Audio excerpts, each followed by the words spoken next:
Okay, cool. Hello, you are listening to Jump and Shoot, a gaming podcast.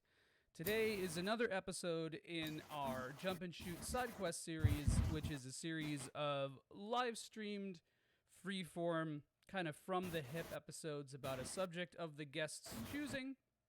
And we had a bit of a stuttered start here today. But as always, I'm your host, Joey, and today I'm joined by Boki. Yeah. Hey. Hey, man. Hey. So, what are we talking about today? My idea was that we are gonna talk about gameplay in video games. You know, games can be great with bad gameplay. I mean, some games are exceptional, but I'm like, this gameplay is shit. But I can still enjoy it for the story and the atmosphere and like the characters. But I won't like love the game. I don't think I ever loved a game that's like been that way for me. So I thought we were gonna talk about what games we love from a gameplay perspective. Awesome. Yeah, that's a great topic. This is a little bit more abstract than we normally do, so which is perfect because it fits the style of these live streams quite nicely, I think.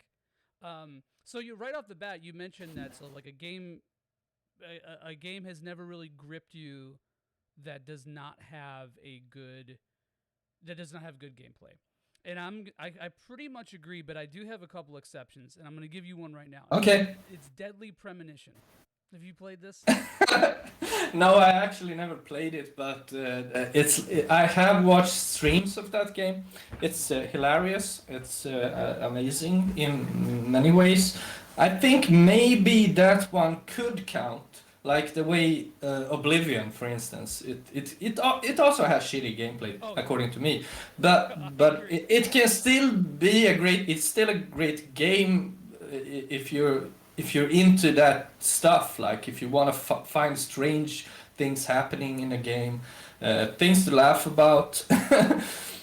So absolutely, I can understand that. It's funny that you mentioned Oblivion because I think all the Elder Scrolls games fall into that category for me as Yeah, like same. games that just don't like should not be fun to play. They're kind of like interactive screensavers to me. You know, it's like remember those visualizations on Winamp and shit. I know Yeah, you know what I mean. yeah, yeah. I know what you mean, man. That's kind of what Elder Scrolls is to me, and this is just a hot take right off the bat. But to me, it's like Yo. it's a visualization with gameplay and Patrick Stewart Yeah. voice acting. So we have that there. Uh, but Seriously, I but didn't yeah, know it's that. it's funny because like as a kid and growing, probably until like not that long ago, I was really like a story guy over gameplay. I was like, okay, this story has to be good, blah blah blah. And now I just like I don't really look for that anymore. Maybe I grew out of it. Like I mean, it's important. You know, Final Fantasy has to have a good story, has to have good characters for me to be engaged with it. But yeah, I feel like myself more in the gameplay camp. You know, Yeah, it's a gestalt thing. You know, it's like it's not just one or the other to me to fully enjoy something, but as a whole, I think. yeah, yeah. I agree with that. And that's how I've like matured. I don't know. I didn't have like an option, or I didn't decide that, oh, I'm 25 now. Now I'm going to enjoy gameplay focused games more than all that shit that I loved before. I'm a big Final Fantasy and JRPG fan and RPG fan overall. Played almost everything and like niche stuff too. Yeah. And I kind of get, I don't know, I get anxious. Yeah. I get restless and anxious to a painful degree if the game, if I'm like doing stuff like in Mass Effect, which Perfect trying to example. enjoy now. I Yeah. mean, the first Mass I'm trying to enjoy it. It's like a visual novel. They have like amazing world building, characters, atmosphere, the art direction is excellent.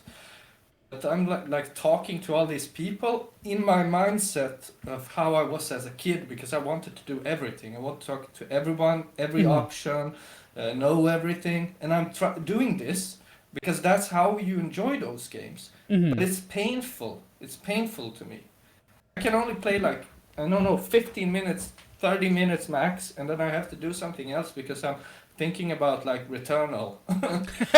I want to press buttons, man. So, okay, really quick aside, because this is a really good point.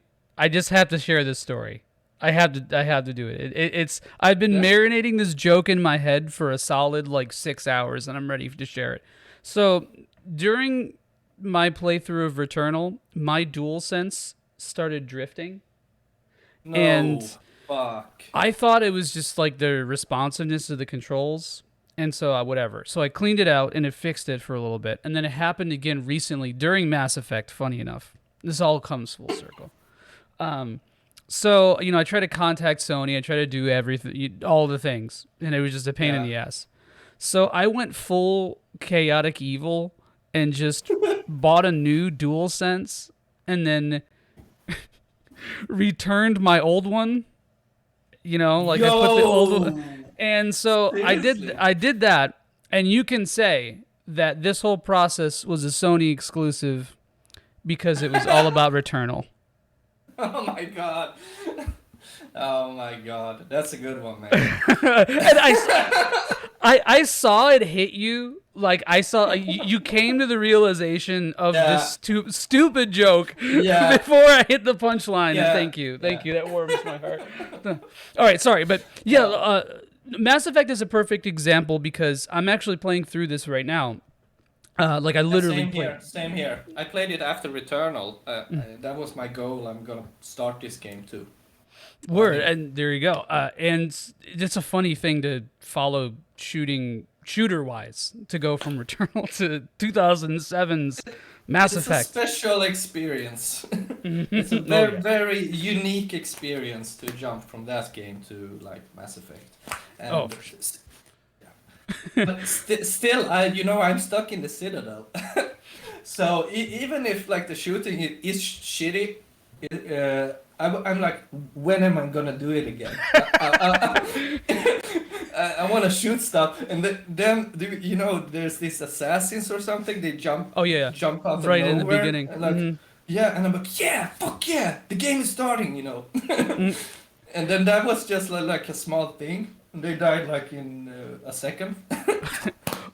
See, on Insanity, those things fuck you right up. That's like the first difficulty Seriously. spike of the game. Oh, you know what? In the remaster actually fixed this, but in the OG, I remember getting blasted by that Krogan bodyguard in there. Man, he's out for blood.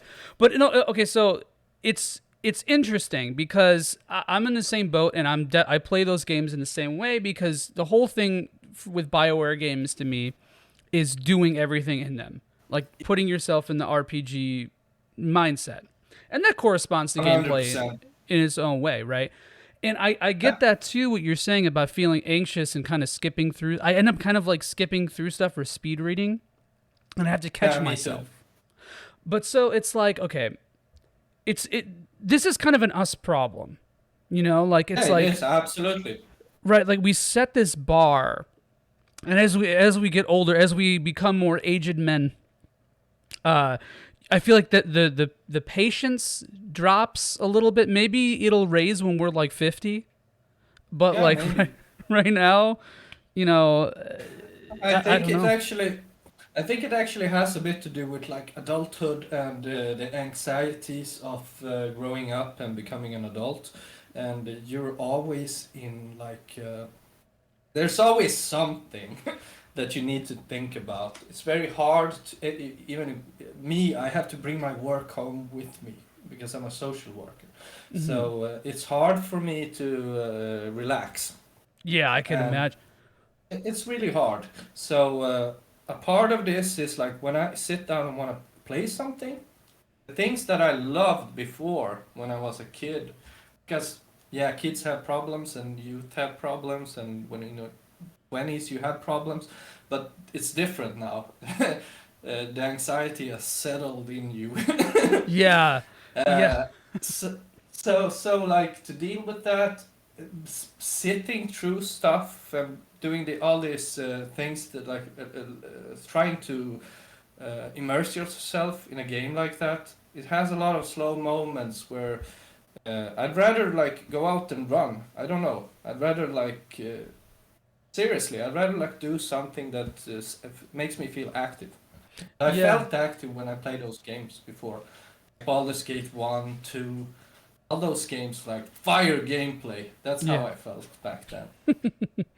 Well, it's interesting, man, because it's like, all right, so let's say it's funny that you mentioned like bringing your work home with you and that like kind of distancing you from some of these things, and then you play a game like Returnal that's like deeply psychological, like Yeah. deeply. So it's kind of funny, but I'm wondering like for you personally, like if a situation was different or maybe you worked less or like your job was something else, I wonder if this would affect your how you play games, I think basically. it would.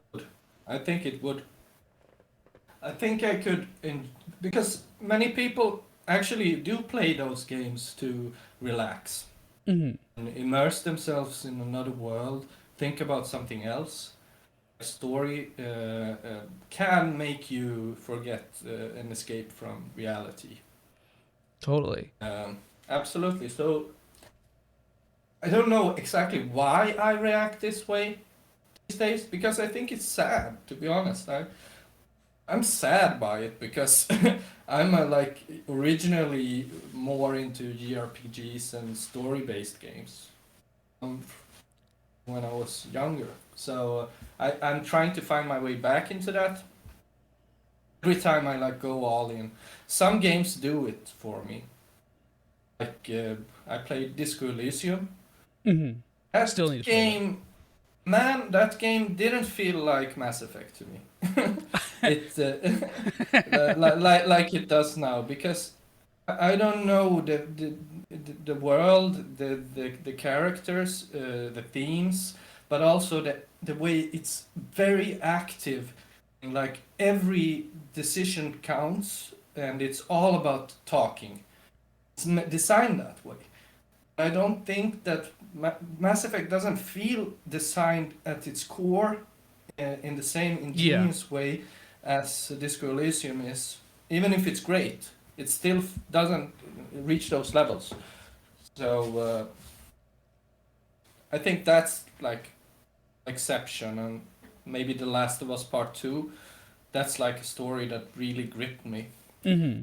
Uh, Well, this at least like Last of Us 2 compared to Mass Effect or Disco Elysium is like at least that gameplay is more involved. Like it's more like touch and go with story uh, versus gameplay. But I think that's what's interesting is like okay, so Mass Effect you had played before, right? oh, this is Oh, my first oh, this is time. your first time. Okay, huh? Yeah. Damn, I had a point, and maybe, like because for me personally, it's like okay, and maybe I'm being too abstract here, but like, so I played it before, and I did everything in it before, and I love that game deeply, Uh, and I think that now when I play it, I've already framed how I want to play it. Like there's no uh, fluidity or newness to it. It's I sit down and I'm like I'm gonna play this game how I did it before, and part of it okay. is kind of like rigid. It's kind of obstinate, almost boomery, like Yeah. Yeah. uh, and so it's like I set up this idea of how I want to enjoy the game. This sort of like pretense to it. So I I get think, that. and I think like as I get older, I start to do this with games too, and this is why I think I get some anxiety in that, where it's like, Okay. and then it can contrast that with something like what did I play? Oh yeah, Next Machina, House Mark's dual stick shooter. I Yeah. played that recently, and that game doesn't like have any story. Yeah, I mean it does, but it's not like you don't see it. There's only cutscenes. I don't know what it is. Yeah, I right. don't know what it is. No. And it's like I'm Something. like, yeah, yeah. It's like it's so much easier for me to get into that. I don't have to think about stuff. Like there's no Yeah. pretense. My pretense is an expectation of gameplay. I expect this to be Yeah. solid. I could focus entirely on that. But Yeah. at the same time, it's like I couldn't do that with everything, you know. Yeah. Not every game is made to be played that way. Uh, I think in a way, like Housemarque games don't have that much options in how you play them. Uh, Even Returnal, which is like their most varied game so far, Mm-hmm. uh, it doesn't it's like you go from arena to arena. It doesn't really have that much options. You can't like pick a way to play. You can pick guns and you can pick a play style, but you can't like there's no structure you are not making the structure, Right. kinda. You can speed run, you can do various things, but you're not making the structure for your playthrough. Mm-hmm. Do you know what I'm Yeah, understand? yeah, and I think so. That kind of like fluid sort of thing. I think that there is still an idea. You still have like you still frame your you still frame your own perception about that playthrough or that run in Returnal too. Yeah, absolutely, absolutely. You do that, but it's still not the same way as like Witcher 3, for Mm-hmm. instance. Because I relate a lot to what you're saying here, but with your Mass Effect playthrough. But for me, it's like after having played that game so much, I have to invent ways to play it to make it enjoyable again. Uh, Mm-hmm. I love the game, I love the game. But my first playthrough was like the Ubisoft experience. I followed map markers. Yeah. Yeah, but it's like they infused this system over a game that kind of works without it. That's like this is how the developers want me to play it. So I just played it Mm-hmm. that way. But nowadays I turn off the map, I turn off most of the HUD, I turn off the music. I do a lot of like my rule set for how I play this game. Interesting. Uh, and it's a lot more enjoyable these days for me than it ever was because I play that game to explore. Right. And Yeah. if you play it like a Ubisoft game, it doesn't really have that sense of discovery because you know you will find something at this and this place, and you miss a lot of stuff because a lot of the game is designed in a way so you can like find stories and reasons and the background of like a village, what happened in this village, by just looking at stuff, talking to people, trying to figure out stuff on your own, finding notes on trees. Mm-hmm. It's very interesting to play it that way. And it's impressive that you can do it for a lot of the game can be played that way. Oh yeah, like the idea of emergent storytelling is starting to Yeah, become way more prevalent in games, and I think you can thank. I think The Witcher's a big part of that, honestly, and then Souls obviously is a big part of bringing that. absolutely. So that's crazy. This is kind of tying things together a little bit. I think one of the like the old games I used to play versus the new. It's like I recently started replaying the Saga games, and they're Okay. kind of a really fascinating synthesis of going in blind versus setting my own rules or expectations. So it's like this interesting dynamic of this constant seesaw effect of I'm not going to look at a guide, I'm not going to do this, but I'm going to research this or I'm going to like Okay. plan this out. And so it's like I'm not sitting here with an Excel spreadsheet like I do when I play Stardew Valley. I do But that too. dude, yes, man, I do real that ones too. know. Yo, man, I was like a businessman in that game. Yeah, dude. So I'll recap this story. I did an episode with Trevor of Lord Shmup. we talked about Stardew Valley, and his way of playing Stardew Valley is so markedly different than mine, where it's like he's like, yeah, I'm just going in, I'm having fun, I'm doing a thing, and it's like, dude, if I don't get a fucking X amount of crops by the time strawberry season rolls around, fuck my farm, you know, like it's like, Yeah. like I had, man.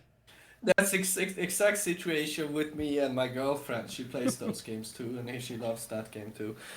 She was like, "You're playing this like it's a job." Yeah. And I wasn't stressed by it, you know. I wasn't Right, stressed same. by it. I Yeah. loved it. It's like you get your own enjoyment out of it. Like you set your own pretense. I'm noticing this trend of both of us kind of setting our, like, having kind of more rigid ways of playing through stuff. And I think that that's why gameplay centric games work for us, because like you said earlier, it's the developer's intent, and their intent is to kind of throw you in this thing and make you kind of figure out stuff in like a fight or flight kind of way. Like Next Machina or even Returnal is like this too. And shit, absolutely so good. So good. This is why I chose this subject, because it's abstract and we have to challenge ourselves, because I don't know what I'm gonna say going in. Same. Yeah. So this is really interesting, because in a way what we are doing when we are playing these games is we are like leaving our own control, like I'm obsessive with having control over things, like in work and etc. I'm leaving that behind, and I don't have to bring that into the game.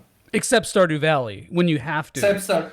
Yeah, that's actually an exception in a way, but I kind of feel like I have control over Stardew Valley. For me, that way to play it was the only one that made sense. So it wasn't like a it wasn't like a big decision or anything. I'm kind of letting go of control in some ways, the rigidity of like economics. Yeah. Right. Well, with me, it's like, and you know, like, I'm not speaking for you on this necessarily, but like for me, it's like, in a game like that, I want to do as much as I can, and I want to see all the things, and how do I do this in a structured way. It's not that like I'm okay. Don't get me wrong. I have like control issues, you know, because nobody fucking makes spreadsheets for video games unless they have some kind of anal retentiveness to that. Absolutely. So it's like, but I'm not so. It's not so bad that like it's obsessive, or maybe it's a little obsessive, but it's not like it's not bad to me. Like right or like it's not bad. You know what? It's not compulsive. Passion. Yeah, exactly. It's passion. Yes. And it's like a game that will inspire me to be passionate enough to do this. Yeah. That's kind of what it is. Because it's like, okay, yes. I was playing, you mentioned Ubisoft, so this is, I was playing Immortals Phoenix Rising, right? And, you know, it's like an open world game. And usually for those games, I like to have like an idea of stuff that I want to do. With that game, I was just like, I don't give a fuck. I just don't care, you know? And it's like, it doesn't, it does nothing, that's nothing for me. I don't know. And it's like, but the thing is that the gameplay in that is actually pretty much at the forefront. Like, the story isn't too involved. Right? It's like, it drops you off, and like, I just didn't care though. Like, I just didn't care. That's awesome. That's awesome. That's awesome. Actually, those kind of experiences where you don't care, they are, I don't know, they're relaxing in a way that no other game can be. Oh, like you don't give a fuck. So, like, all right, I don't really like Grand Theft Auto that much, but I played the shit out of Grand Theft Auto 3 because how I used to play it was I used to, you know, burn my CDs or rip my CDs onto my Xbox. And then in the Xbox version, you were able to listen to your ripped music in the car, like on the radio. Yo, seriously? Yeah, so, dude, that game was a mood. I would like, jack a Oh. car, jack a car, and listen to like a 15-minute Godspeed You Black Emperor song, and like Wow. just drive around like a moody, rainy, shitty city. And I was like, this is sick. I don't know. I don't do that Oh, as much anymore though. I lost that somewhere. It's gone. yeah. I kind of lost that too, but I'm trying to reignite it, and that's why I'm trying to uh, play some games in a weird way. That's not You're not supposed to play them this way. Right. S- like Red Dead Redemption 2. Um, that's one of those games that I played. I don't remember the story that much, to be honest. People that played the game are like, "Wow, the best story! It's amazing." I just remember It's cards. it's good, uh, but I made my own stories. Turned off the map. That's when I started turning off the map. I turned off the map. I just did stuff. I tried to find strange things. I believed in the world. You kind of have to believe that the developers are bigger than they are. Like they are more amazing than you can even imagine. They have done stuff to make this world feel so alive and like included so much gameplay that's unheard of and mysterious, and I wanted to find that stuff. Damn, see, I So can't do that. I can't do that anymore. I can't surrender myself to that necessarily. Kind of. I mean, like, okay, like, a little bit in certain games. Like you're saying that you wanted to like try something new and challenge your stuff, challenge yeah, yourself. The way so I do this now is kind of like it's more of like a literal version of that. Like when I play a Mega Man game, I like to play it with just the Buster only, or with Returnal. This is kind of just like a logistical thing because I didn't want to get bored of the game. But with Returnal, I was like, I'm gonna beat this game with just the starting pistol because you're just gonna yeah, do I that. did that too. Yeah, and I was like, I did the first 3 biomes, and then I did 4 or 5, and I died 3 rooms before the final boss, and I was like, Oh fuck! But that's seriously impressive. Uh, it's a game of patience. I tried that I think 2 times, and I tried a no hit run. oh yeah, I can't. I'm not that good. It's I'm not good for it's that. hard. I got to the furthest I've got with the no hit is at Ixion. Oh, that's pretty And far though. yeah, but fuck me. Do you know what I did? I was like, I didn't get hit, and I had this euphoria. I was amazed by myself. Holy. You're feeling yourself. I was feeling myself, bro. So, and then I was feeling myself so much that by the second phase, I stood in the middle where the guy jumps in Oh, like a fucking dude, fool. I was dude. like, yo, I'm so good. Whoa. And then he just jumped straight at me. This hits me on such a personal level. Oh. And because okay, so I don't like streaming, and I don't stream very often, and I get like anxiety kind of about it, right? And Feel you. I feel you. and so like so sometimes I'll share clips or whatever. Like I have my usually on PS5, it's just easier that way. And Yeah. I went into that fight, and I was like, this is like the game had only been out for like maybe like 12 hours. And I had beaten it before, and I went back into the fight, and I was like, dude, I totally get this fight. I'm going to smoke it. Like, and then I smoked the first phase. I was like, I'm going to record this, and I'm going to share it. And then I destroyed the first phase, and the exact same thing happened on the second phase when he just jumps down. And then I got hit like over and over again by the dumbest shit. It's like Exactly that happened to me too. And I'm also not like a Twitch streamer. I did it for Dark Souls, and it was quite fun because I don't know, the people that engaged with me were interesting. And but the problem is on camera when I'm trying to do stuff, like I have to be the best me. yeah, no, I feel I, that. I fuck up so hard. I have like a 99% success rate with invasions in Dark Souls 3. I don't die, but when I stream, You I die. like die to the shittiest things ever. Yeah, And man. I don't like making excuses, so I don't. But in my head, it's like I want to tell these guys that I am not this bad. This is why, like, it's not like really about being good. It's more about like being consistent. Because I used to Yeah, stream Dark Souls as well. This is like, oh man, this was like, Jesus, 2009 or 10, something like that. And I would do yeah, challenge runs and stuff. And it was easier then because I didn't look at chat. Like, looking at chat wasn't really a yeah. thing. And I didn't pay attention. I would just like hit the stream button and like talk to myself. So I think that helps. It's funny. I wonder if stuff like this has had an impact on game design, and I think it kind of has a little bit. The idea that like you can easily share moments, capture things from just a share Yeah. button. Everything is just like so simplified and it's just easy to do that. The concept of like strategies. I mean, even Returnal.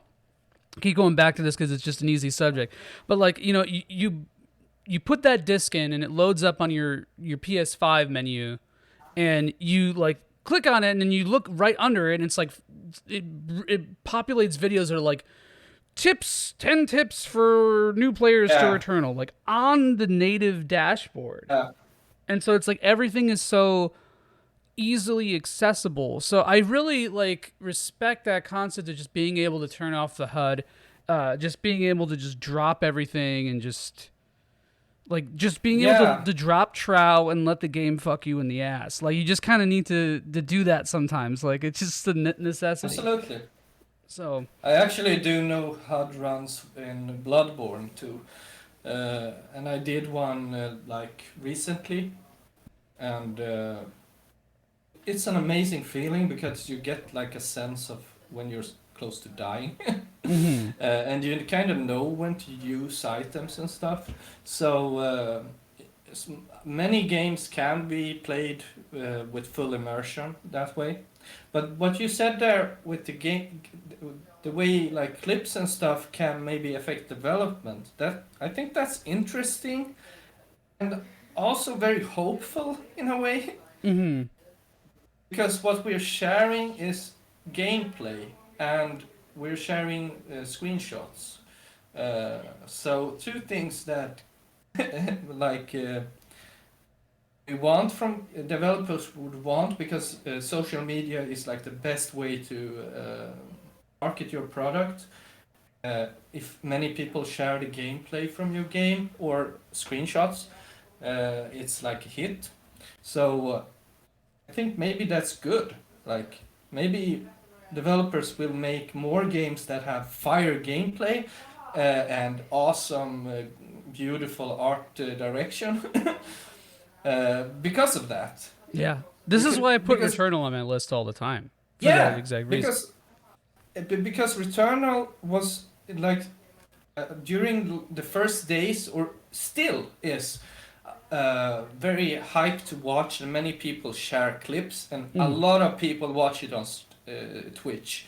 Uh, we aren't sharing screenshots, and that's what's so interesting about it, because people say I want to share my screenshots from this game because it's so beautiful, but instead people are sharing gameplay. And maybe they didn't include a photo mode because they didn't want people to like spam beautiful screenshots, and Yeah. instead be like fully into the game and the gameplay, and not constantly pressing the photo mode button. That's how I played Ghost of Tsushima. Right. Like Huh. every 15 seconds I pressed the photo mode and took a shot. That kind of ruins immersion. Well, I think, man, so like I love photo mode. I think it's a really cool thing. I think it enhances elements of gameplay because you start to feel the world more. You know, you're like Yeah, moments, images are more resonant with that. Because yeah, you're like, oh, hey, that's the cliff I took a picture of and posted on Twitter or something. But so That being said, the idea of like easy shareability, I feel like kind of makes things seem a little bit less unique. Okay, and hear me out. So this is something Absolutely. I saw with Returnal a lot. So I kind of like refrained from posting stuff about Returnal, not just because I didn't want to spoil it for people, but also I was noticing this trend about people sharing the clips of the first boss in that game, and it was Yeah. always kind of the same thing. And I Yeah. mean, it's like yeah, I get it. Like, and this is a game that like is its selling point is variance. You have different Yeah. builds, you have different approaches. Each run is different. Blah blah blah. So like even for something like a roguelite to have, I don't want to say homogenized because that sounds like pejorative, but like it really does. Like a lot of things just end up being the same. Yeah. Like I mean, even Mario 1, the first Mario Brothers, you know, like Yeah. Mario 1, a first Mario Brothers. Like if you every first stage is pretty much the same thing. I mean, Yeah. sometimes you have like little sister mode where the person dies on the first Goomba, but like the amount of variables isn't nearly as abstract as people think, and I don't think video games are often that variant. Yeah. And maybe I'm just being too harsh of a critic, but I don't think that like gameplay obviously is affecting in different ways. Like you talked about how you like to do the turn off stuff and like let the game Yeah. absorb you. I was saying how I did the stuff with Grand Theft Auto 3, but as a whole, like I don't think that those are like largely like incredibly unique experiences that only very specific people can have. Like I mean, Absolutely. maybe somebody didn't like do this in this exact part in Red Dead Redemption as you, or maybe somebody listened to like I don't know, explosions in the sky instead of Godspeed You Black Emperor Yeah. in You Grand Theft have good Auto. taste in music. You have good taste in music. Thanks.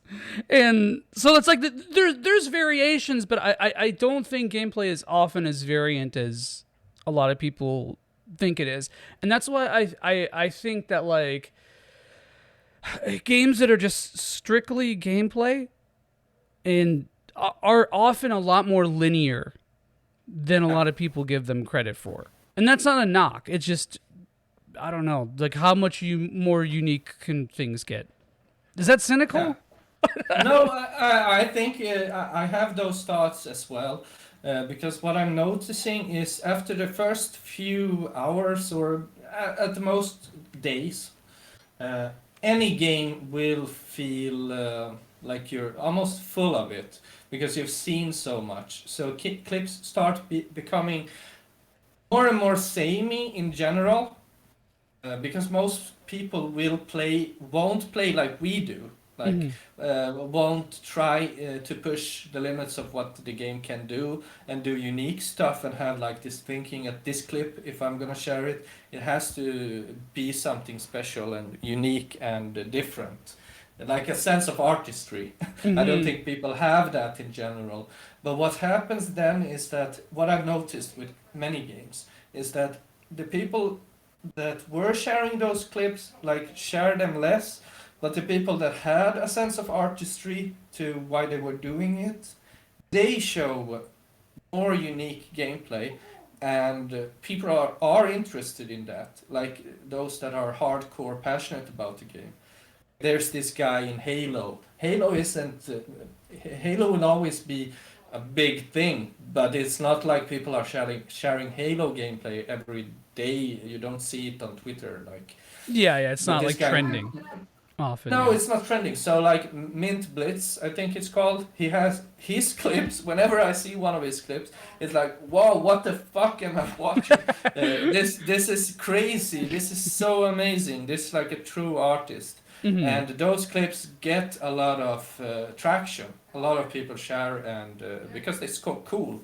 People didn't think you could do this thing. I think that's like the artistry in this. Show people things that you didn't think you could do in games. Right. Like The Last of Us Part 2 had moments like with that Mooch guy and Legend, I think it's called. Both of those shared gameplay from The Last of Us Part 2 that didn't look like all those gameplay clips people shared of the game, where they was crouching and playing Right. slowly and stuff. They were doing crazy stuff. So I used to make WoW PvP videos back in the day, Oh, and that's cool. but like, you know, I think about it now, like in the moment, at the time, I was like, dude, look at how sick when I'm doing it, and it wasn't really. I mean, it's the same like if you were to like look at analyze what I was doing. I mean, I was pretty good at WoW. Don't get me wrong, I was good, but like I wasn't, you know, like even if I was breaking the boundaries of what can be done in that game, which I pretty much wasn't, but even if I was, like, you know, what I would be doing wouldn't be so like mind-blowingly different, right? Yeah, I So understand. it's like, and you know what? And again, I'm not trying to sound like pretentious about this, because I don't think that like sharing a clip on the of the first boss of Returnal that everyone else has shared, I don't think that makes somebody like less unique of a person or whatever. I don't think there's any like right or wrong way to play a game or anything like that too. But I do think that like there's nothing wrong with embracing the averageness of things too. Yeah, absolutely. And that's what, like, the community The part of banality of it. it. You know. The banality of it, but the community part of it. We are sharing this experience together. And I love that. And I love that about new releases. I know a lot of people are like, FOMO, you shouldn't, blah, Yeah. blah, blah. Or, if you don't have to join that process. Right. But honestly, it's absolutely incredible to be a part of it. Uh, and and it's unique. It won't happen again. So if there are games that you feel that they would be better if the experiences were shared with the community, you should maybe join that. Like, there are the Halo Infinite is coming out. That will be one big moment, I think. And Ratchet and Clank, that would be amazing too.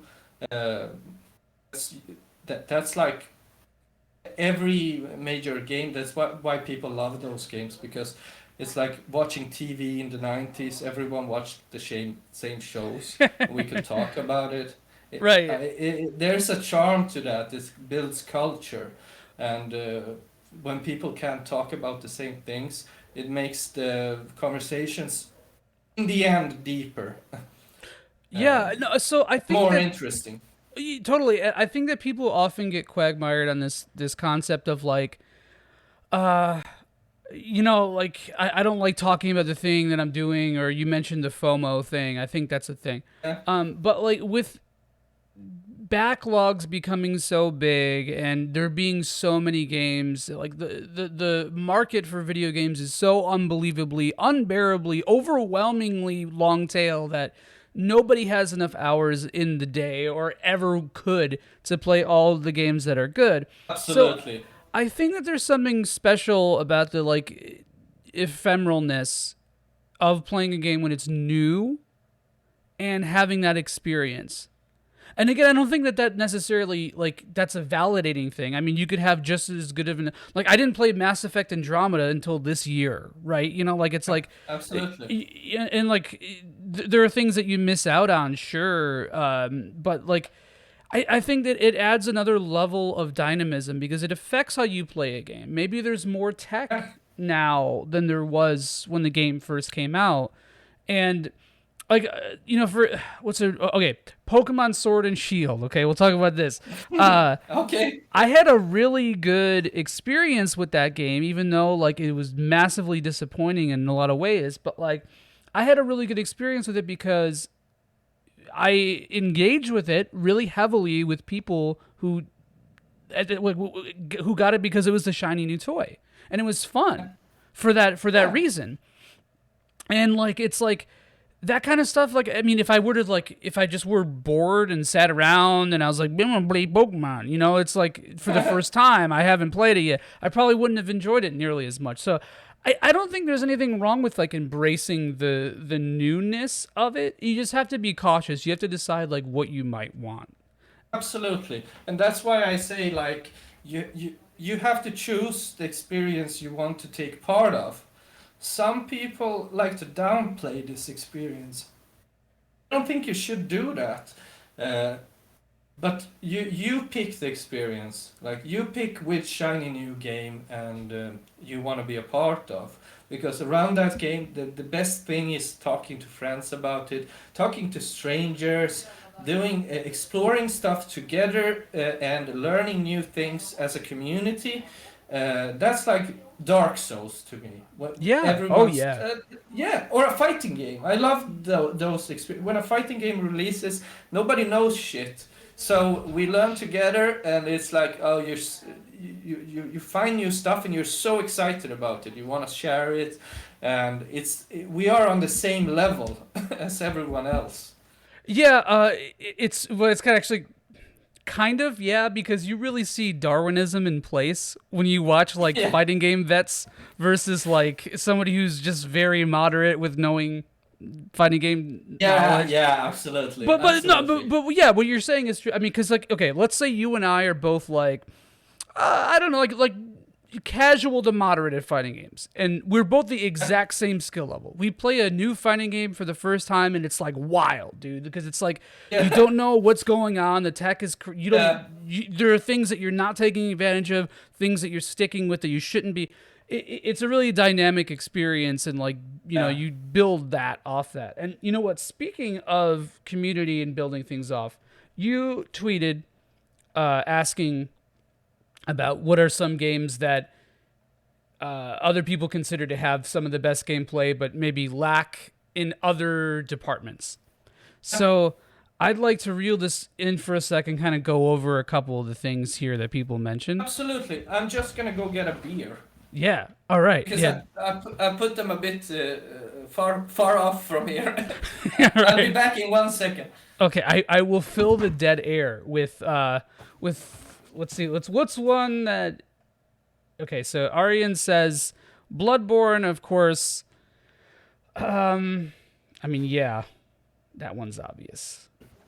Real good contribution, man. No, I'm kidding. Yeah, obviously Bloodborne's going to be the top of this on anyone. This is an interesting one. Pugolf says Final Fantasy X-2. Boki, did you Yeah, play FF10-2? the thing about that, I didn't play it, and I have my pretentious reasons for not doing it.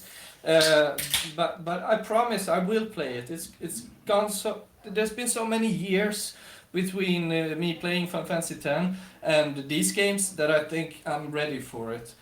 Final Fantasy X ended in such a way to me that I kind of was like I don't want them to ruin this. Yes, that's my biggest.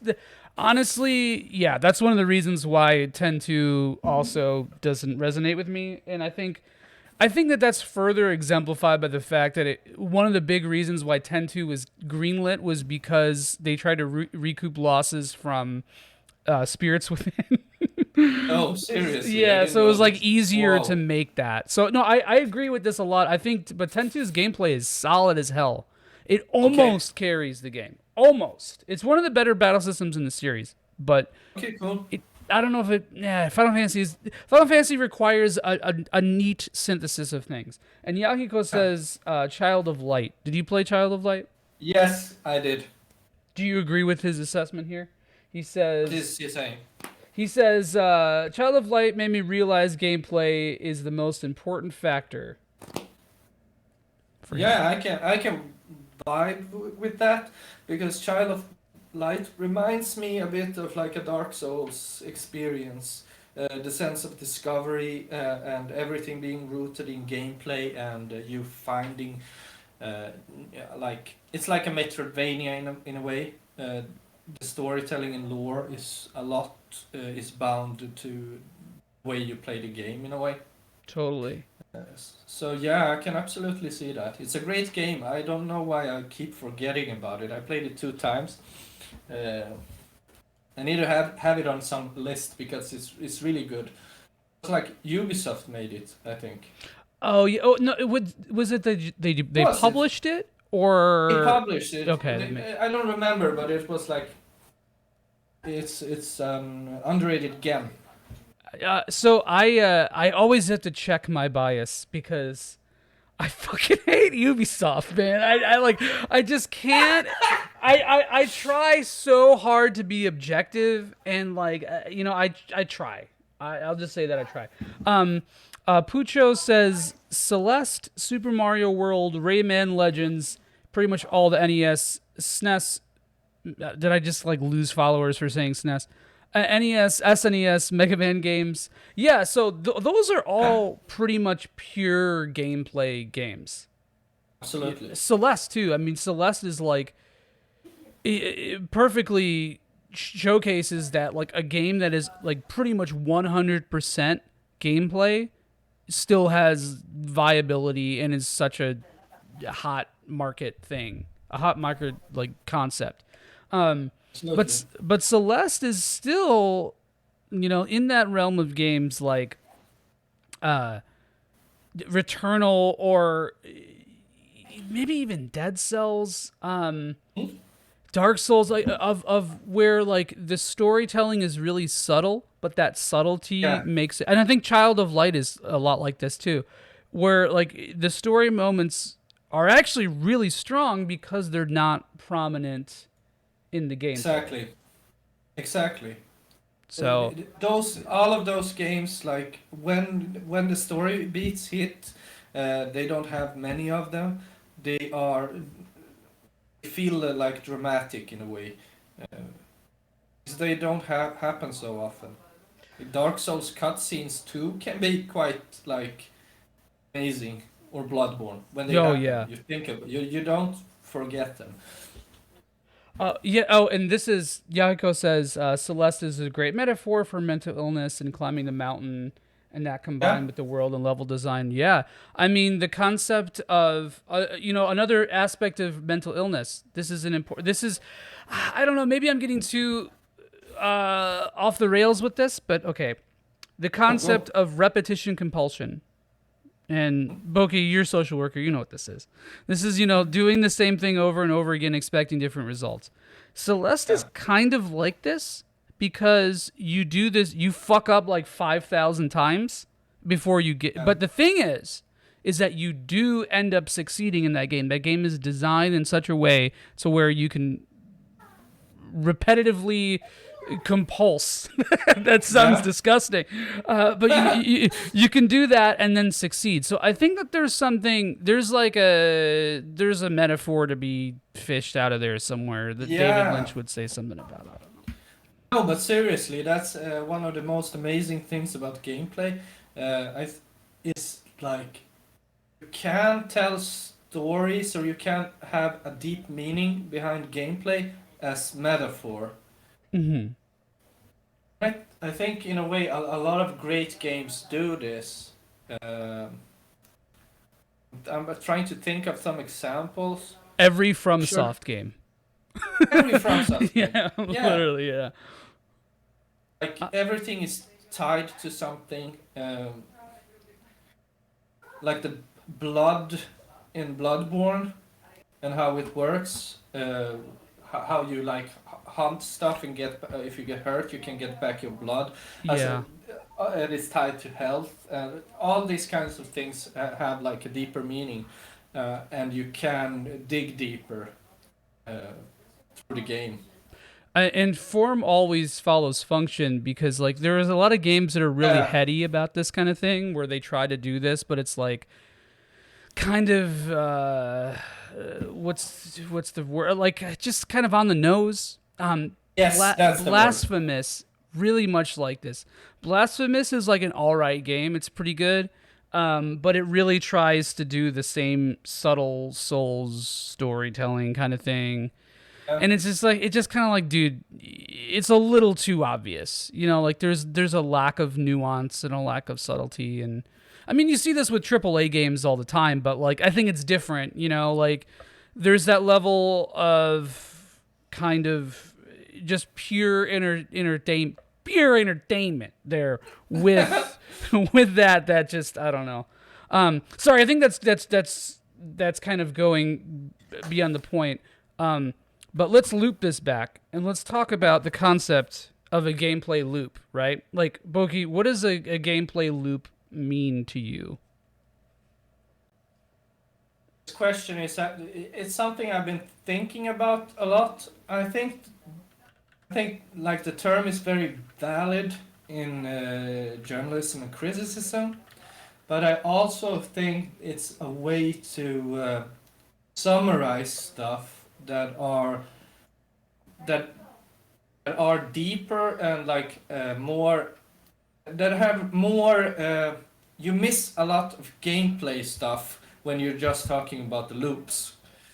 Mm-hmm. Like in Halo, for instance, when you play like Halo 3, and it's a really good sandbox, the game's emergent gameplay and the open-ended way these loops work create experiences that are very hard to summarize in a way. You're like talking about stuff at their most basic level when you're talking about loops, and that is like reductionism to me. Yes, 100%. This is why this term, I was almost hesitant to use it. You know, it's like, and you see this a lot in a lot of discourse or journalism about games Yeah. too. Is that like people will use the phrase gameplay loop like it's the same way that people say pacing, and it's just like a nothing exactly. arbitrary thing. And it's like, Exactly. okay, there are some games that have a definite loop, you know, like and in that sense they're like almost genre games, like where Yeah. it's like you do the thing and then the thing happens, and then like ActRaiser, right? ActRaiser has a very obvious loop of like you do the strategy part, then you go to the dungeon, and it's like it's rigid in a way, not in a bad way, but like that's what it is. And then but then you have people that are like Breath of the Wild gets this a lot, where they're like the gameplay loop in Breath of the Wild, and it's like, do you don't have to do it this. You know? Yeah, because Breath of the Wild is also a great example, and it's very much like Halo for me. Both games have amazing sandboxes with a lot of open-ended gameplay, and the game I mean, there's many different kinds of loops, and it all depends on what kind of a person you are. I don't think I played the game like my girlfriend plays it, for instance. Mhm. She's very much like she has to go through shrines and like do it like a Ubisoft game. In a way. I don't play it that way. I play it more like a exploration sandbox game, and the same with Halo. I think maybe you can summarize the loops in that. Like you go from arena to arena and Right. blah blah blah. But if you only talk about that level, you're not really doing any game criticism. Right. At all. It's like listening to a song and being like, this chord progression is C D B, you know, and then like exactly. you focus too much on the formula and like not the actual execution of it. Like a good game is transcendent of that, like a well-made product, and even some that aren't like Deadly Premonition, motherfucker. That game doesn't really have a gameplay loop. Like, it doesn't make any sense. Like, I mean, is that such like that's not really such a bad thing. I think Saga's a good example. Are you a fan of the series at all? I don't want to like drop stuff. I've not played it, but I don't mind spoilers. You can. I'm unique. I don't mind spoilers in general. Well, it's like it's not really necessarily a spoiler, just so much as like people talk about gameplay loop with that series a lot, and it's like it doesn't really always apply because the way you approach that game could be so different. Like it's just kind of like a weird touchstone term that I don't know. I feel like I can't articulate things without saying it though. It's like a necessary evil. It's like saying the word you epic. have to say, you have to say some. I mean, the thing is, your music example there was really good. I think way you compared like gameplay loop to concepts in music analysis, Mhm.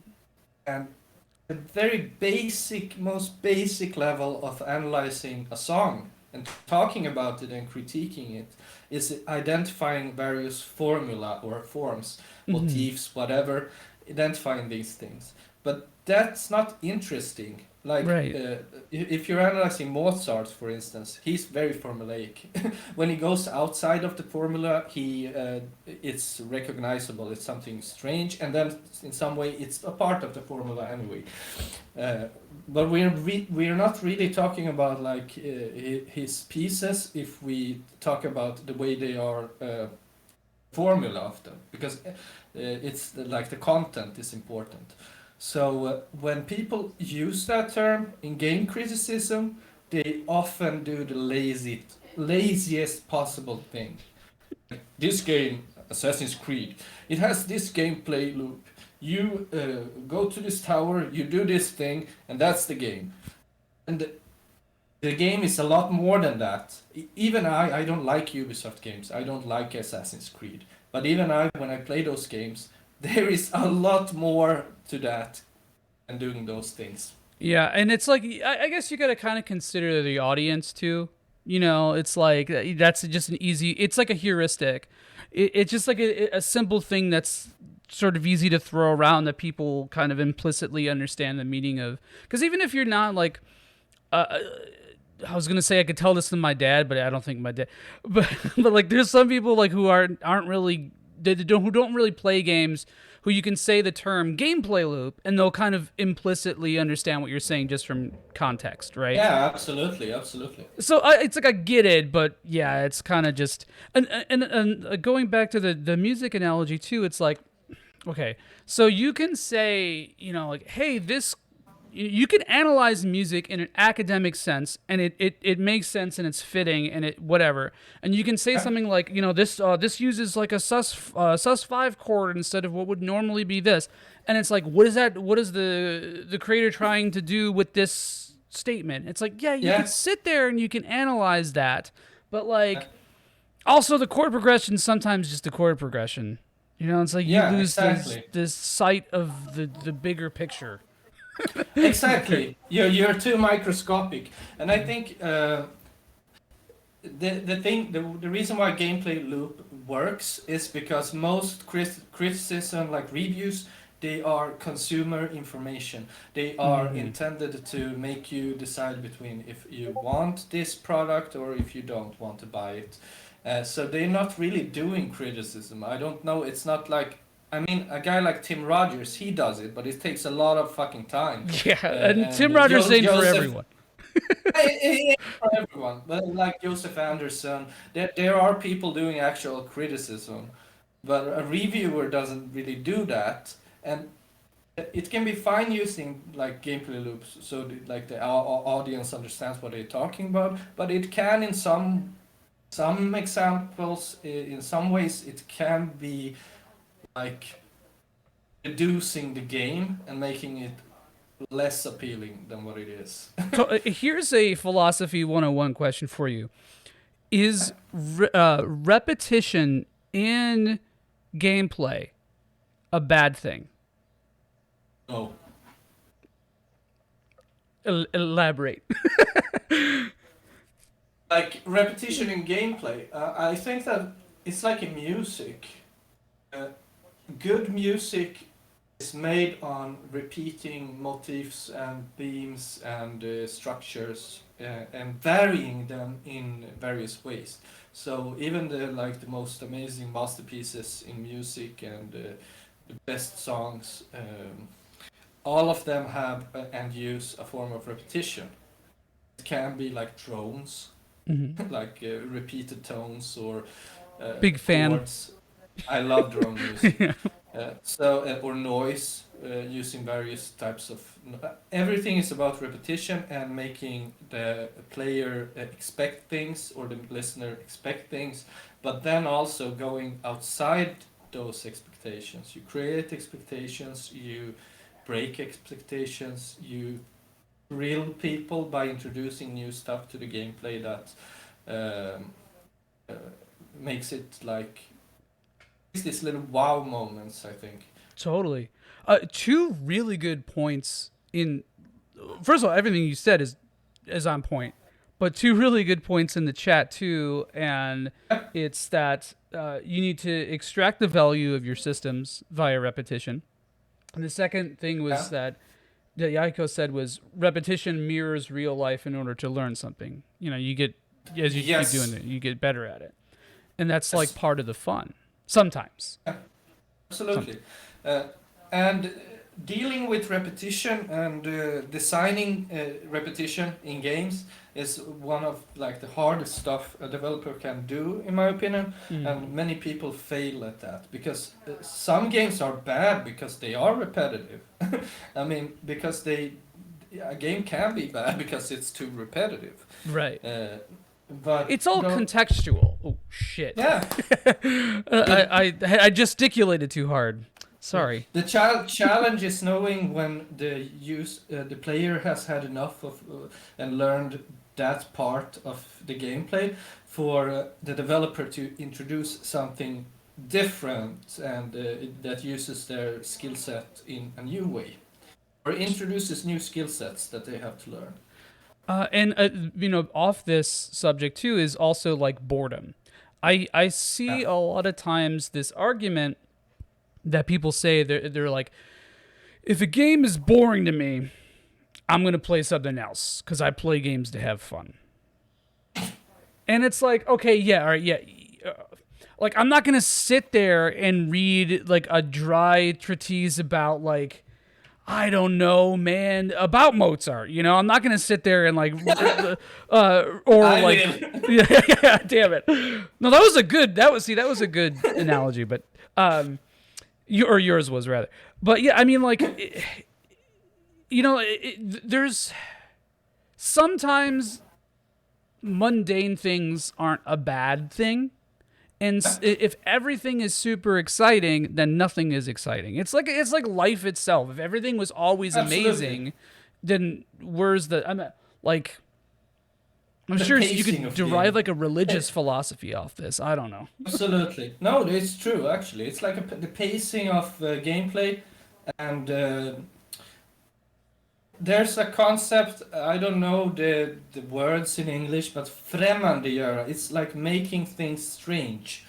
And you can't really make things strange unless you have the ordinary or the normal or the mundane a part of that. So, like, when people say they're bored by a game like, I don't know, Death Stranding, for instance, that's like a game is priming you for experiences that will make that gameplay feel strange, but you have to put yourself into it. You have to have the will to actually continue and believe in the game.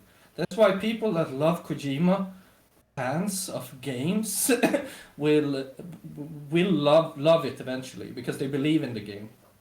For Right. some And games you have to believe in. yeah, and no, yeah, 100%. And it's like, I do think that there are either casual gamers or just casual observers of Death Stranding who could be sucked into it, who can be convinced, you know, who will join Absolutely. the cult per se. You know what? So I almost want to say boredom is part of game design to some extent, but okay. So I was watching these like blurbs on the Criterion channel about like directors talking about films, and there was one about with Ryan Johnson, and he was Okay. talking about Andrei Tarkovsky, and he says something like, "Oh, he just really knows how to use boredom." or something along those lines. Like he just like really, it's like, no, you fucking idiot. Like just because it's like a slow, different style of cinema that you're used to does not mean it's like a boring thing. And that's another thing too. It's like the cultural context of a game. Like, okay, now you put a big AAA game and you put a section where you're like, you gotta stare at a sunset for 20 minutes, right? Like that's gonna be kind of weird to people. That's amazing. Yeah. Yo, But this is why that's I fire think gameplay. that's fine, literally. This is why I think it just all comes back to Returnal. This is why I think Returnal is an important prestige game, because it kind of it's not necessarily innovative in all its systems. It's not like completely mind-blowingly different, but like it challenges the player to think. It challenges the audience that it's marketed toward, which is the AAA audience, to think differently about something that they usually don't. Because it's like, look at the marketing for that game is basically like, it kind of looks like Killzone or Remnant or something. It's kind of, when I first saw the trailer for it and that state of play, it was just like a wacky, I was just like, it kind of looked generic, right? Because of the way that it was marketed and presented. But I think more games need to do this. I think even if it's not like totally breaking, you don't need completely disruptive innovation, but I think that there needs to be some kind of like, for lack of a better term in the moment, ballsiness, right? Ballsiness, absolutely. And what I think about like the way Returnal has been marketed, I think it's genius in a way because it is marketed to like the general AAA audience, but also people who like third-person shooters.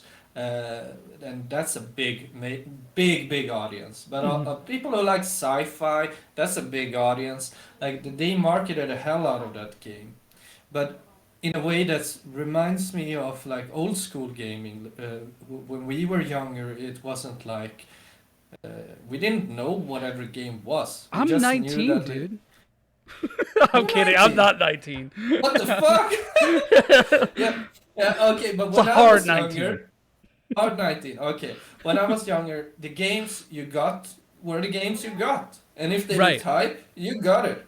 That you wanted that game, and I think they are trying to speak to even kids, like young kids that play Fallout or what the fuck, Fortnite, PUBG, Gears, people that played Uncharted. I mean, the audience, the game says you can enjoy this, give it a shot.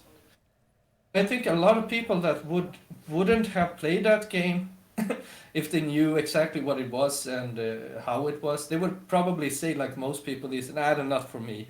A lot of people say that nowadays. They have like a strict sense of what games they like. That's really bad in my opinion.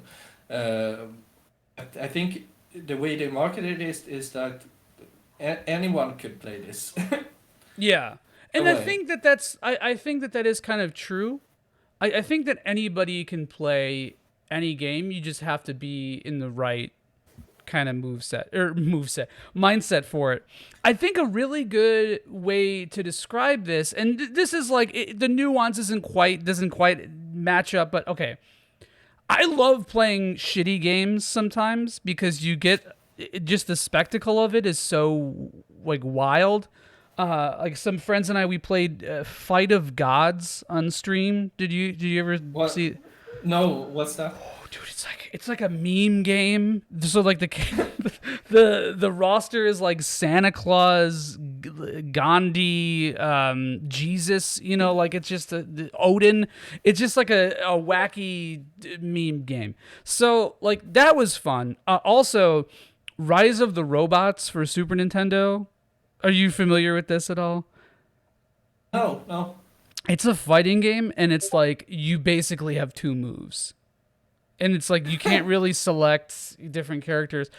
So, like, I have a lot of fun playing this because it's so ridiculous, right? It's the same concept as like watching a B movie. But I think That's that like how I feel about Skyrim and Oblivion and every game that Bethesda, uh, their studio makes has a lot of that. That's why I love like New Vegas, because while it had that, it made me immersed in the game, the writing and everything, and the world building. But those other games, like, I have a hard time getting immersed because they are kind of B movie level. yeah, and I think like if a game starts to take itself too seriously, like there's that sweet spot between camp and just like bad Huh? ham-fistedness. We'll finally say the word I've been trying not to say this entire podcast. Um, but yeah, there's like a sweet spot there. I think that I don't know. So like this is a really trite example, but I don't really like sports games. Obviously, look at me. look at this. So like I obviously don't like sports games, but I think you can have fun with a sports game in the right context. Like if you apply like I don't know fighting game terminology to trying to learn FIFA or something, it's kind of fun. So it's like Yeah, absolutely. there's always something there. There's always like a depth there to things that people might not see. I'm not gonna Yeah. pretend like I'm like a super objective, like cultural or cultured, like multi-genre gamer because first of all, I will never call myself a gamer, and secondly, I just I have taste and fucking dumb things about myself that I just like I can't put aside. Dude, pirates, I can't do it, man. Nothing about that is interesting to me. I just can't like if there's a pirate Honestly, ship, it's over. I'm like I sleep. I don't know what it is. that's why you should play Sea of Thieves. I was so dude, No, but seriously. never. No, no, we should play it. We Oh, should no. play it. I guarantee you, I'd I'm get not a like pirate guy. I'm not a pirate guy. I don't understand that concept. I yeah. don't find it. I mean, I do it for the memes. Don't get me wrong, but like, is that really like a deep engage? I don't know. Maybe I would like it. I think like fundamentally, there's probably something in that gameplay that's probably really addicting or fun or Yeah, um. I think you could. That's what we were talking about. I think this that the experiences you have depend a lot on how you go into them. Like FIFA, there is a way for me to enjoy that game. I found it. There is a way for you to enjoy that game. Maybe. Uh, maybe you Yeah. could try. I mean, Hmm. a lot of experience do depend on how you play it and how you like your mindset going into it. That's why, like, when Jeff Grubb reviewed Returnal, uh, I mean, his opinion it's okay. I mean, anyone can have any opinion, but you can sense in his review that he went into that game kind of like wanting to not like it. Right. Uh, that kind of things really do affect you as like a critic and being honest. Uh, if you feel that way about something from the get-go, which I'm sure he felt about Returnal, you shouldn't like review that. Yeah. No, If you I feel, agree. I think it's interesting to get people's opinions on media that they're kind of biased against sometimes because the mental gymnastics are kind of worth watching, or the mental Olympics, I'll say, are kind of worth watching in some aspects. Um, Sometimes I'll read like reviews just to see how shitty they are. Like how off the point that they fighting are. game reviews, Wait, what's that? fighting game Oh, reviews. That's a genre of its own. Like that's how I read them.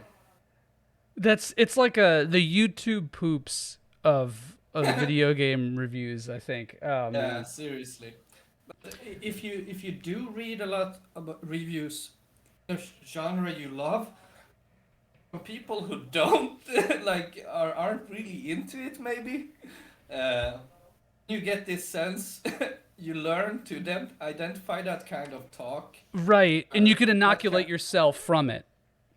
yeah, exactly, exactly.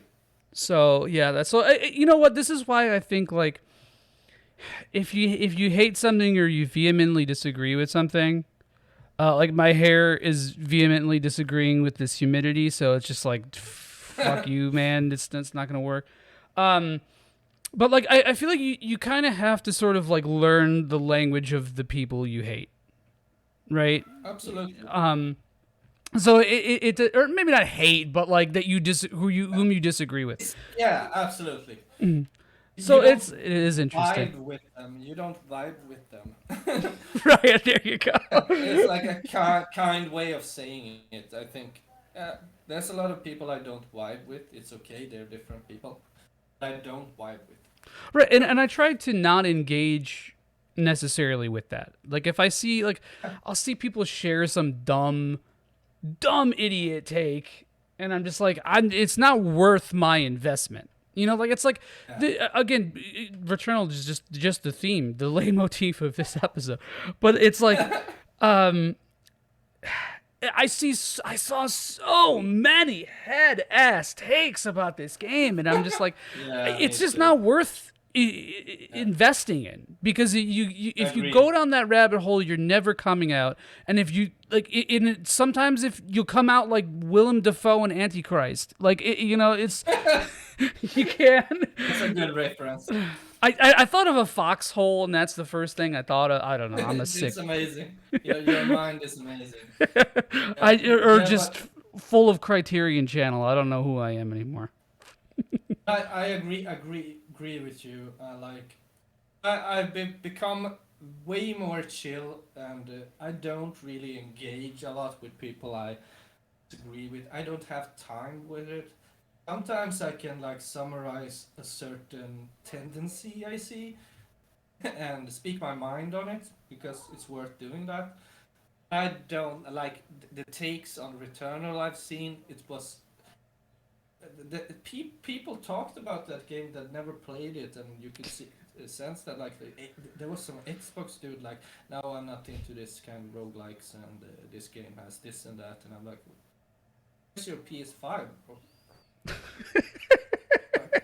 why are you talking about this game? I'm not Yeah. talking about like the game in existence. Like, chill. You don't have to have an opinion on everything. Right. Mind your That's own yes. business. People don't Exactly. mind their own business all the time. That's no. That's exactly. So, but that brings me to a final point that we can discuss, and it's has there been any times that you've played a game that you thought you would hate, or that like totally didn't appeal to you, and then it just like kind of sucked you in? I'm talking like specifically gameplay wise because like I think we kind of touched on that with Elder Scrolls, but like what's a game with gameplay that like really Actually, just got you? I think honestly, original Halo games, as I mean, when they released, I have to be honest. When the Xbox released and launched as a European, it was like tasteless. I mean, a lot of us European kids hated that, and we kind of didn't vibe with it. So I was like, "Oh, Halo, it looked like shit, you know." And one is American shit. And one of my friends was like, "Man, this game looks amazing. Look at this beach trailer or what it was." And I was like, "Yeah, maybe it's okay." And then he got an Xbox because of that. He was so in love with that trailers and everything, and we played it at his house, and I was like, wow, man, this game is so fucking good. I didn't really believe in like the. It felt like this COD type FPS, and I was really into arena shooters like Oh Doom yeah, and Quake and stuff. That same. was my jam. So I was like, "What? This looks boring, you know." But when I played it, we played it all night. I mean, it was like one of the best experiences I've had, all the way through it in the beginning I was like I mean, we were talking about this. The way you go into a game can affect your experience. I was like skeptical as fuck, you know. Yeah. When a game is that good, like Halo Combat Evolved, you can't. It disarms you. Yeah. It's so fucking good. It just disarms you. You can't dislike it. You can try your best, but you can't do it. Right. Can't Exactly. honestly do it. Ex- Uh, so that's yeah, Counter that's Strike my example. for me. Counter Strike. Really similar kind of thing. Um, I my dog just sat up after she's like, "Please, Dad, no Counter Strike. I don't She like it when knows you." Counter Strike. Yeah. But yeah, the 1.6 especially, or 1.6. Yeah. Because like going into it, like I played like GoldenEye and Doom and the Perfect Dark, which all those rule. But you know, it's like that was my idea of what shooters were, and I was garbage at Doom, so it didn't even matter. And I remember my friend got me to play it, and I was like, this is during like, you know, my formative punk rock phase.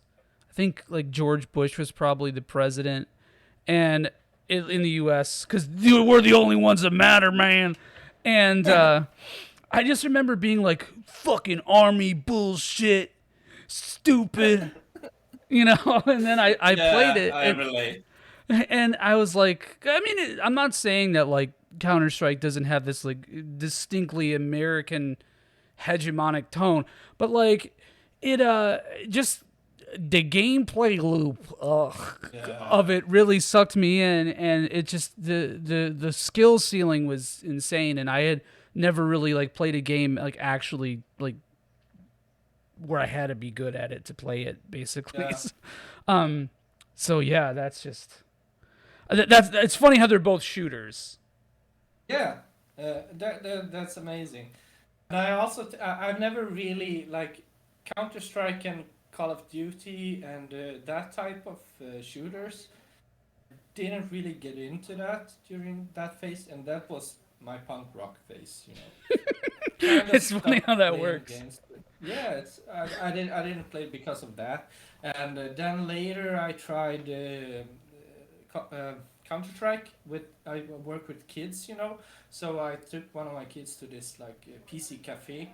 They had Counter Strike there, and he loved that game. And I was like, he was beating me, you know. He headshotted me like at every point, and I was like, Did you get opt? I'm, yeah, yeah. That's just what I happens, don't man. know the terminology even. I was like, he was like owning me constantly, and he was always like, "We're gonna duel." He wanted to duel me, and after a while, I like, shit. This game is like, like footsies and shooter.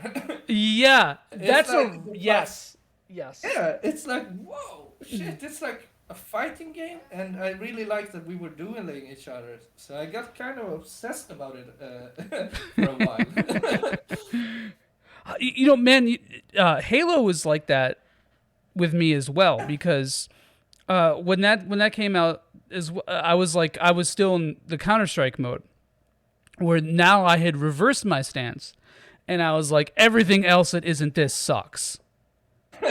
And then I played, and it's like, well, you gotta play with the controller. What is that? What are you doing with a controller? No. Trying to aim, you can't turn around real fast. I just became Watto from Star Wars, apparently. I know many people like that. Yeah, and it's like, I mean, I still kind of feel like it's hard for me to play, but I think that Halo uses a controller in a really good way. Like to Yeah, me, I mean, I don't think I could play with a mouse and a keyboard now because the game just seems designed around those physics. So I like, agree. and it's funny that you mentioned the footsies thing because it does like 1v1s in Halo kind of feel Yeah, like that. You know, like you get a they little bit, do. you push back Yeah, before. that was one of the most amazing experiences in Halo, the Combat Evolved multiplayer when you played against a friend. Uh, it was a lot of fun just playing against one person. I never experienced that in a shooter before. I think that's like probably one of the best shooters to play like a dual mode sort of in. Yeah, Because like absolutely. in Counter-Strike, it doesn't really. It's not the same. You know, that whole No. game is designed around a Yeah, different type of exactly. gameplay. So yeah, that's Exactly. interesting. That's what about like 2D games? Any like platformers or anything like that that kind of like that didn't I seem. mean, I mean, most platformers I played during the NES and SNES, SNES, Super Nintendo You're era. getting canceled too, Uh, both of us. we're getting cancelled. Uh, You know, many of them were hard to get into. Even amazing games like Ninja Gaiden, Hmm. or the original Batman. I mean, those games, while amazing, the original, when you started playing them, you were like, I'll never beat this game. What the fuck is this? Then because you didn't have anything else, you just play them over and over, and eventually you beat them. And by then they were the most amazing game ever, but they started out like, what the fuck is this shit?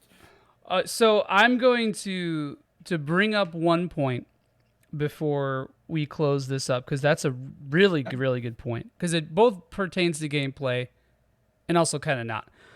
So like, all right, when an art form starts out, a lot of the things that it did originally that were like logistical, like an example for this is what you just mentioned, games being hard because there weren't as many and developers it was kind of like a cheesy capitalist marketing strategy to try to get you to play the same game Just over. did the arcade thing, you know. It came from the arcades.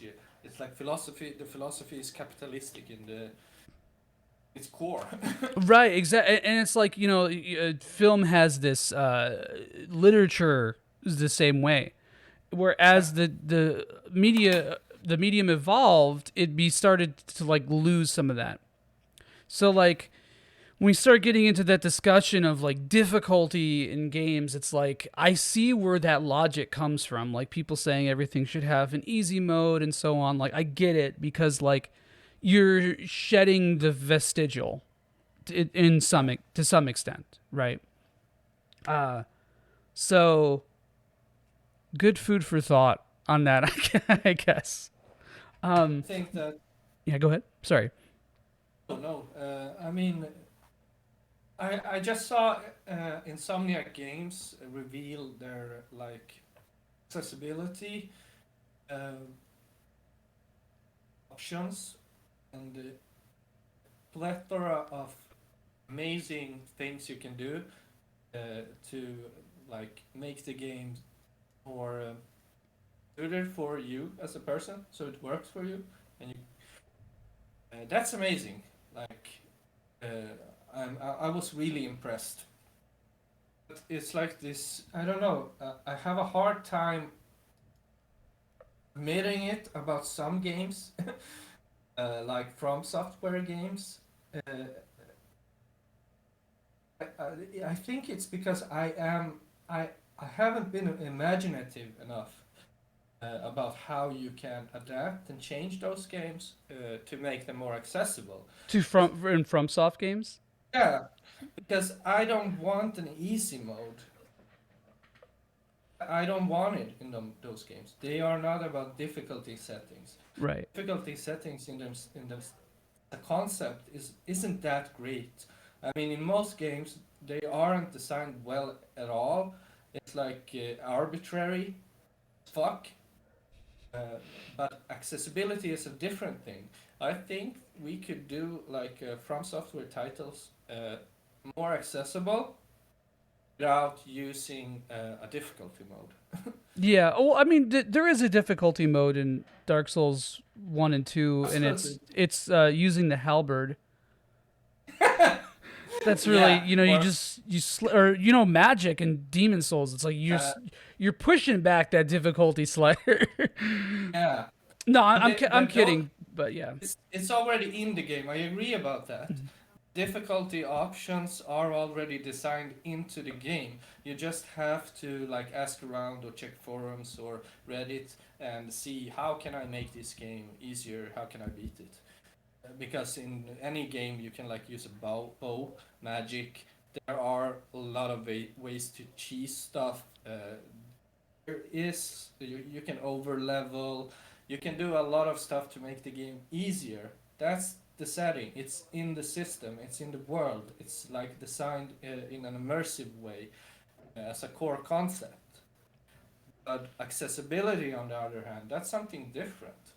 That's what I'm seeing, Naughty Dog and Insomniac, the things they are doing, and I can see that being done from like a Japanese developer as well, like From Software.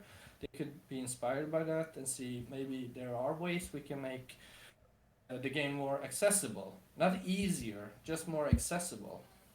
Yeah, and I think the Japanese markets kind of have their finger on the pulse of that too, because the mobile markets there are so much bigger. Yeah, And so like I feel like a big part of their accessibility is just like how does that correlate to like trying to make a gameplay experience mobile? But I'm always hesitant to talk about this subject. And this is a whole episode in of itself. But like yeah. I could technically be considered like a disabled. I'm legally blind, so like I can't, like I cannot see. Yeah, Like there are certain things that like I straight up I can't play Salt and Sanctuary. I literally cannot see it. Like the models are no. too small. Okay, I didn't And know this. uh Returnal Biome 1 gives me a lot of trouble because I can't differentiate Okay, things super well. So it's like there could there be modes, sure, but I mean again, like I'll just say handicap, even though I don't know if it's an accurate term, but like it's just so light. It's not like yeah, I'm missing an arm or I can't yeah. hear or completely missing a sense. Like, so it's like it's there is a sense of my limitations or whatever preventing me from enjoying some aspects of games, I guess. So I don't know. I don't know if Maybe there's an that answer though. maybe there is. We don't know. Maybe there is a way to make Biome One a more pleasurable experience for you. I would honestly like frame one. I would like yes, do that because I want you to experience Biome One in the way that makes it feel closer to what I am experiencing. You shouldn't have like an added struggle to that. You know Right. what I mean? Yeah, but it's like for me because it's all right. Because I'm not like fully there, like because I'm not like actually blind, it's like or if I was colorblind, it would be worse, honestly. Yeah. Um but like because it's just like only one little facet, it just changes my approach rather than my Okay. entire experience, if that makes sense. Yeah, it makes sense. Absolutely. So it's like, yeah, I mean, I think that like a lot of my biases with gameplay are kind of tied to this.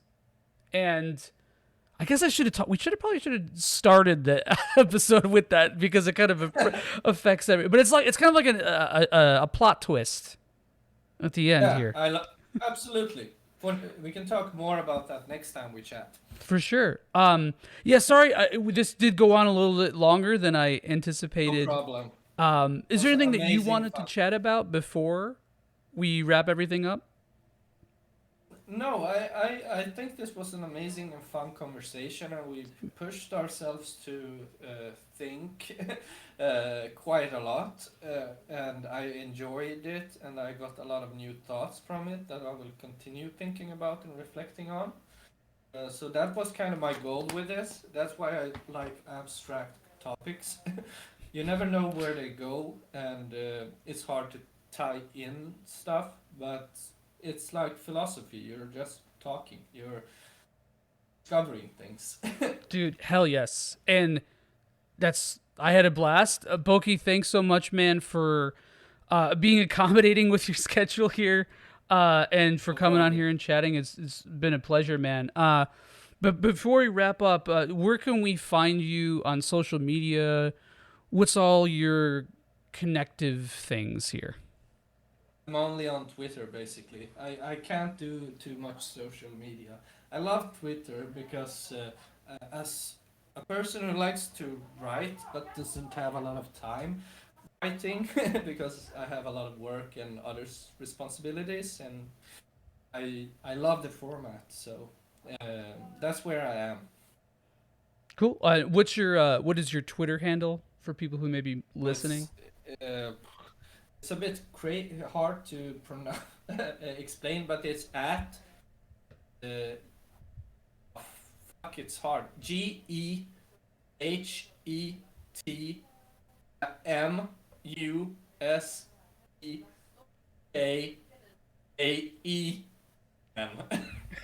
And I'll put that in the description. People will find me somehow, I think. I'll put it in the links. How do you pronounce it, by the way? Hitmusiken. Okay, cool. I will forget that in 2 seconds. Actually, it means in Swedish. It means give me the music. There you go. Yeah. Now that we know that, it does. Arian says that you got it wrong. So I will put your handle in the link. All right, but again, thanks everybody for listening and watching. Yeah, thank you everybody. And thanks again, Boki, man. It has been a pleasure. Take care. Yes, sir. Have an amazing evening.